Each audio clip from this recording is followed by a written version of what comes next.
Hello， 大家好，我是催眠的小雨。听我的故事睡不着呢，你来找我。今天呢，我们来讲马航 MH370，10年的谜团呢即将揭晓，而且呢，劫机者与坠机的地点呢也将水落石出。这到底是怎么回事呢？封沉10年的这个航空史上最大的谜团马航 MH370呢，或许正走向揭晓的时刻了。随着马来西亚的政府重启搜寻飞机的残骸的下落、劫机者的身份，一切呢都将被摊在阳光之下。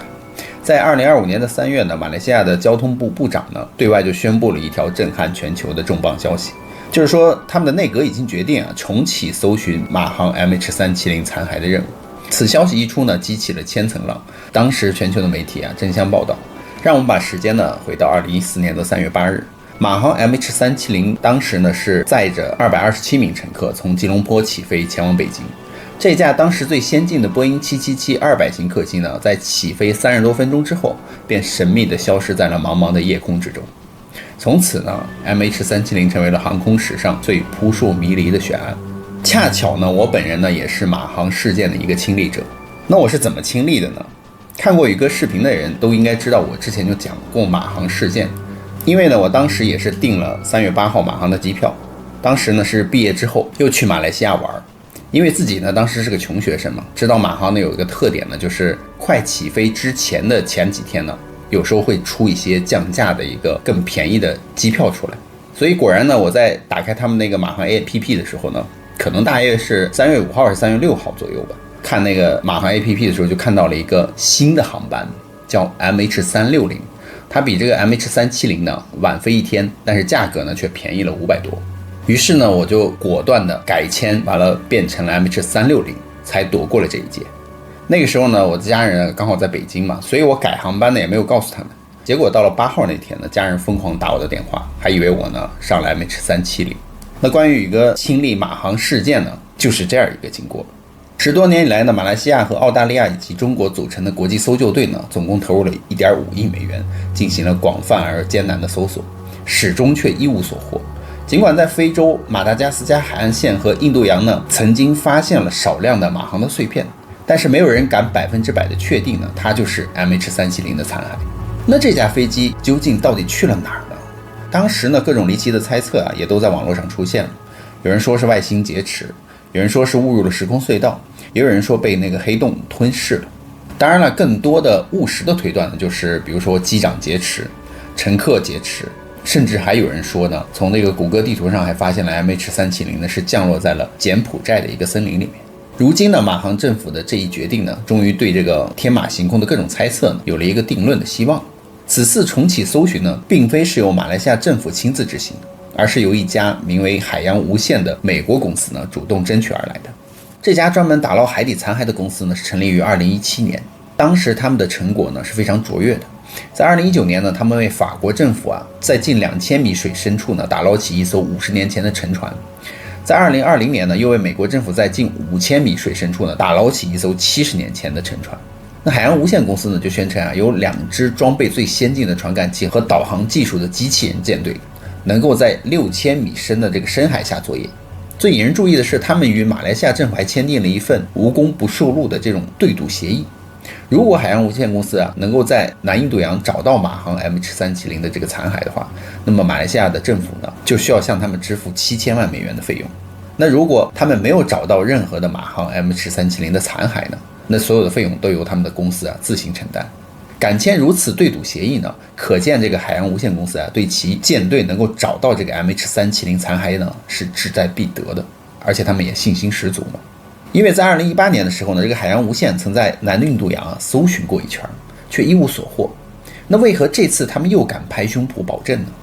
这份底气应该是源自于一项关于证据和最新的分析。我们先来回顾一下这个马航 MH370 失联过程的几个重点。那就是在2014年的3月8日的凌晨0点41分嘛 ，MH370 呢是从吉隆坡起飞，在起飞38分钟之后呢，是一切正常。飞机正常爬升至1万多米的巡航高度，向北飞越了马来西亚。结果呢，它就从雷达上消失。而它从雷达上消失的时间呢，恰好是在离开马来西亚最后一个航空管制的那个区域，并飞往越南胡志明市航空管制区域的一个节点之间呢，仅仅几分钟之内。就在此刻呢 MH370上的这个 ADS-B 呢应答系统就被人工关闭了。那应答系统被关闭呢，地面的航空控制中心就无法监控飞机了。然而呢 MH370 仍然在马来西亚军方的雷达上存在了1个多小时。那根据军方雷达的信息显示呢，此时 MH370 呢有了一系列怪异的举动。飞机呢先是来了一个180度大掉头，随后呢加速爬升至了极限，飞越了马来半岛，然后呢转向西北，沿着马六甲海峡呢中部向安达曼群岛飞行。在凌晨2点22分的时候呢 MH370 飞机飞到了苏门答腊岛西端以北110公里的地方，信号从此呢就消失了。因为此时飞机已经飞出了马来西亚军方的监测范围内，而航空专家和马来西亚政府呢都倾向于相信飞机是被劫持。原因很简单，他们就认为飞机恰好是在吉隆坡和胡志明市的航空管制区域呢交界处消失，而180度的转弯力度很大，绝非自动操作，那一定是手动操作呀。随后的加速离开更像是有预谋，而劫机者呢对空中交通管制的时间是有精确的计算的，让飞机脱离民航的雷达，再脱离军用雷达的监测。那么 MH370 被劫持后又去了哪里了呢？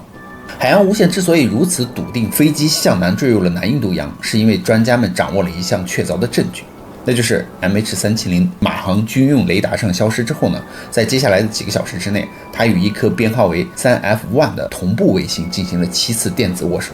除了 ADS-B 应答器呢，飞机上还有另外一种监控系统就称之为飞机通讯报告系统，主要呢是用于航班的信息天气数据的搜集维护报告等运营管理的。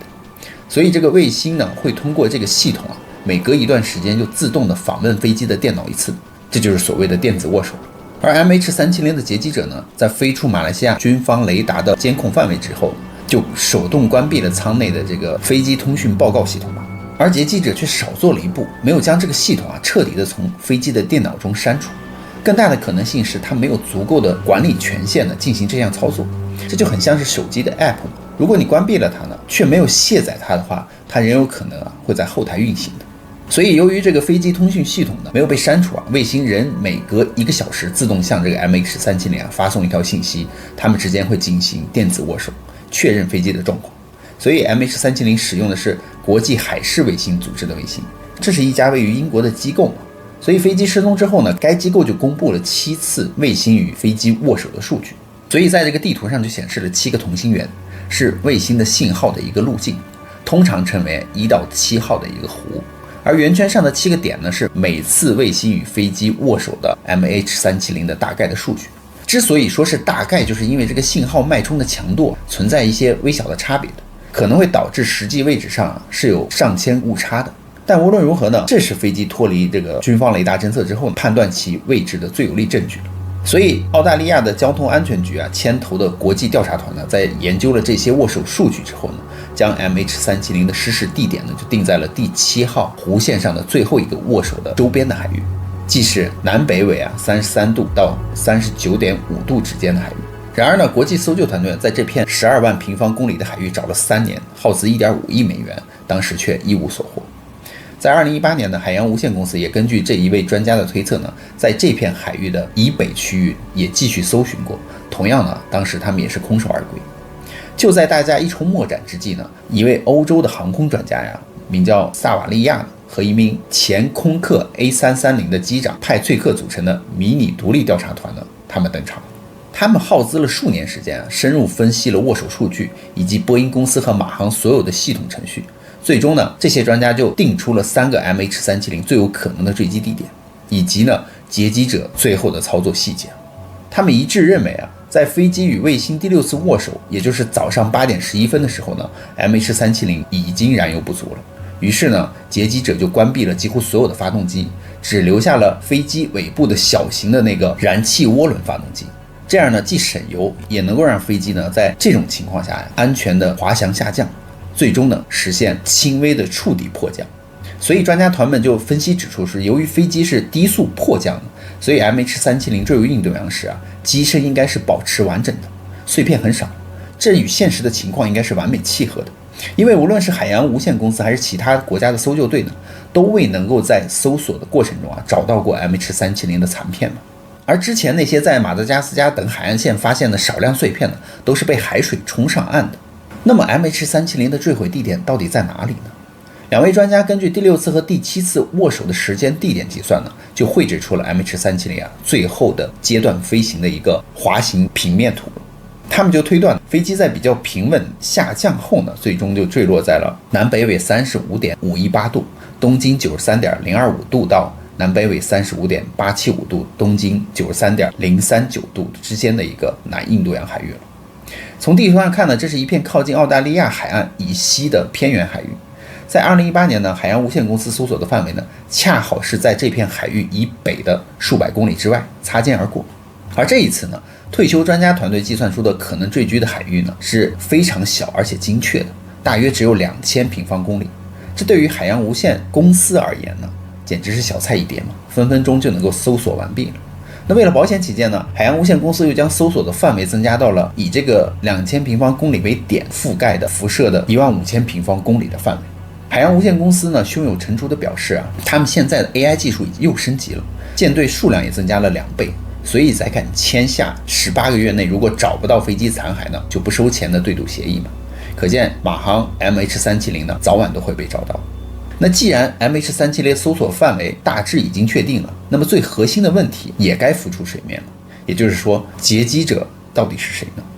那退休专家团从 MH370 最后的几个小时的航空动作分析呢，一致认为劫机者绝对是一位经验丰富的飞行员。原因有4点。第一，就是对航空管制区域极其熟悉，因为他做出了180度的大转弯，恰好呢是马来西亚航空管制区域与越南航空管制区域的这个交界处。由于马来西亚航空管制的这个飞机太多，一旦完成了对这个 MH370 最后的检查，便会立即转向下一架飞机，所以视线就脱离了。显然操作飞机的人是非常清楚这一点的，所以飞机一过这个航空点呢，空管人员的注意力一转移，他便立刻迅速调转飞机，让飞机尽量的保持在马来西亚的领空之内，相当于是给飞机上了一个隐形的斗篷。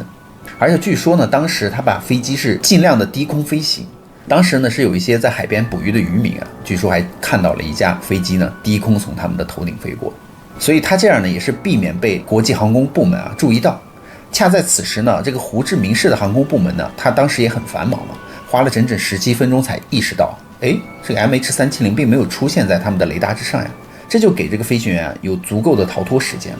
此后呢，飞机就一直沿着这个印度尼西亚、泰国等国家的航空管制区域的边缘飞行，避免被这些国家的雷达给侦测到。第二点就是他很精通波音777-200型客机，如果劫机者不熟悉这个飞机的话，他就不可能手动关闭应答器，还有这个飞机通信系统报告。所以飞机的那个系统之所以没被删除呢，并非是他生疏，而是因为劫机者的权限有限，所以无法改变飞机的各种设置。而能够行云流水的完成这一系列操作的人呢，当然就只有飞行员了。第3点就是他会精准的燃油管理，劫机者尽可能的用最低的油耗飞了最远的距离，所以 MH370 第6次与卫星握手的地点呢，已经是飞机在不加油的情况下能够飞得最远的位置了。若非是老司机的话，他是绝对做不到这一点的呀。那第4点就是高水准的迫降。